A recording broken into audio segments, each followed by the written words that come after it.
Though he started out his career as Michael Meathead Stivic on the hit 70s sitcom All in the Family, Rob Reiner has since become known for much more behind the scenes and in front of the camera. Join Facts First as we explore what happened to Rob Reiner after All in the Family.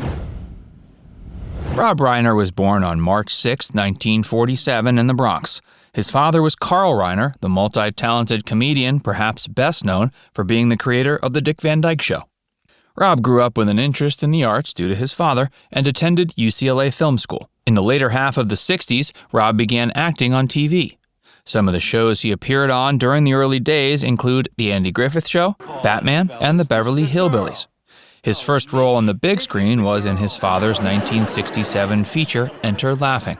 In 1969, he could be seen in the film Halls of Anger, and he collaborated with his father again the next year in Where's Papa?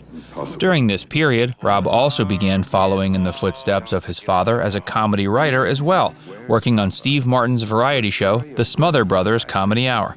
If Rob had already developed an impressive and varied resume, his portrayal of Michael Meathead Stivic on All in the Family proved his breakout role in terms of recognition.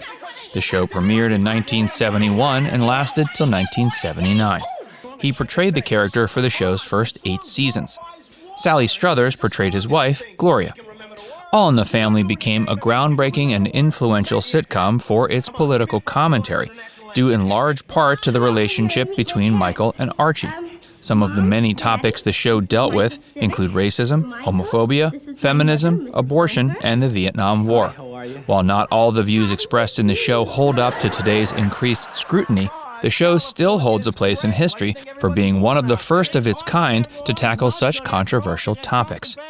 Though All in the Family wasn't immediately successful upon airing, it eventually became a hit. It became one of the most popular shows on television, ranking at the top of the ratings charts for several years. The success of the show led to 5 separate spin-offs, none of which featured Rob. Michael was an orphan whose parents were killed in a car accident. At the time All in the Family began, he was living with Gloria at her parents' house. Of course, Gloria's parents were Archie and Edith Bunker.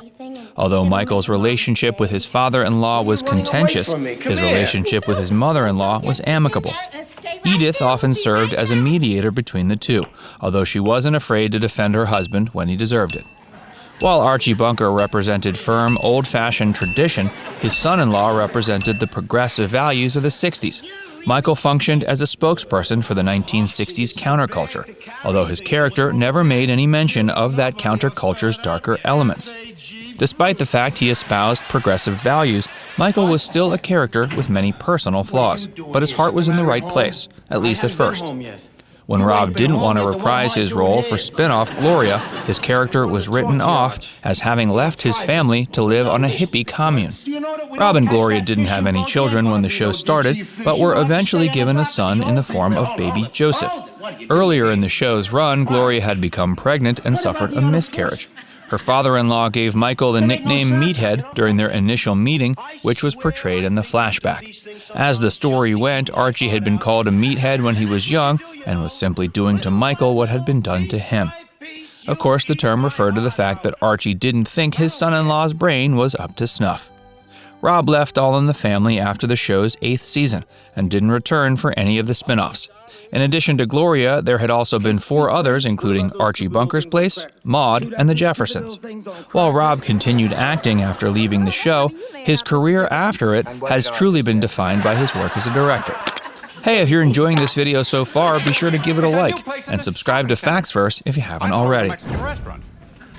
After achieving fame as an actor, thanks to his portrayal of Meathead, Rob Reiner decided he wanted to follow in his father's footsteps and make a name for himself as a director. Rob achieved his goal and then some, becoming one of the most critically and commercially acclaimed directors of his time. In fact, Rob has arguably achieved more success behind the camera than in front of it. However, he has routinely returned to acting. Rob's directorial debut was the 1984 mockumentary film This Is Spinal Tap. The film followed its titular fictional rock band during an album release cycle and has since become regarded as one of the most popular cult comedies ever. But it was Rob's later features that truly solidified his status as one of the preeminent directors of his time. In 1986, he directed Stand By Me, based on a short story by Stephen King. Rob already had big successes with This Is Spinal Tap and Stand By Me, as well as 1985's The Sure Thing, but he soon went on to even greater heights. In 1987, Rob directed the fantasy comedy The Princess Bride. The film has gone on to have a more impressive legacy than perhaps any other piece of work from his filmography. In 1989, he directed When Harry Met Sally. The following year, he directed Kathy Bates in Misery, another film that took its inspiration from Stephen King. Though it may have seemed like Rob's career couldn't go any higher, he achieved his greatest commercial and critical success so far with 1992's A Few Good Men.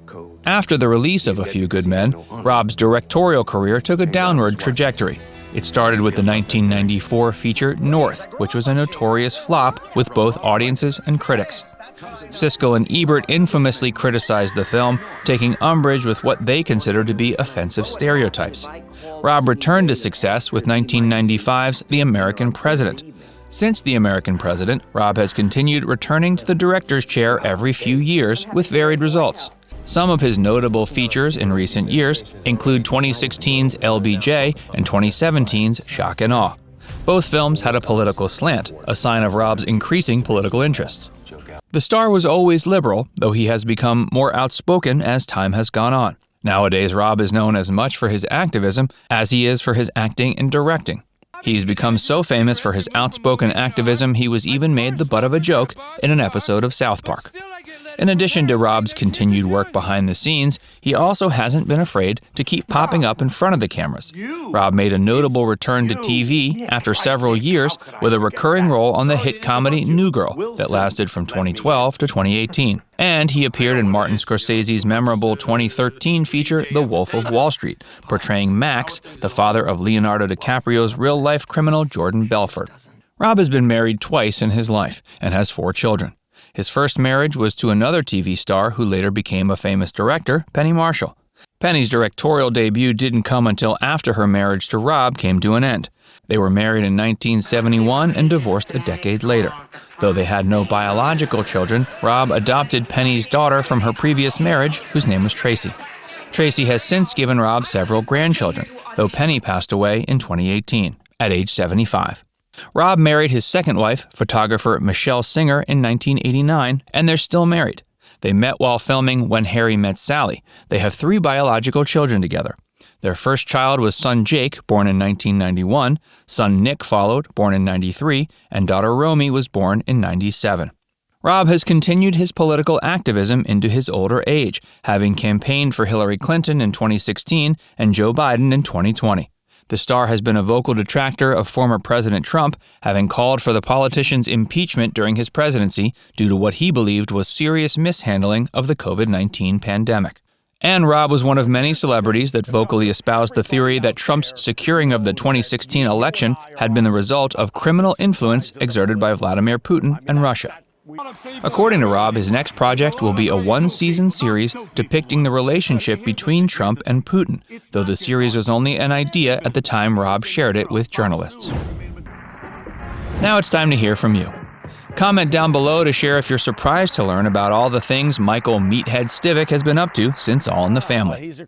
And before you go, make sure you give this video a like and subscribe to Facts Verse if you haven't already. Click the bell icon to stay updated on all our latest content.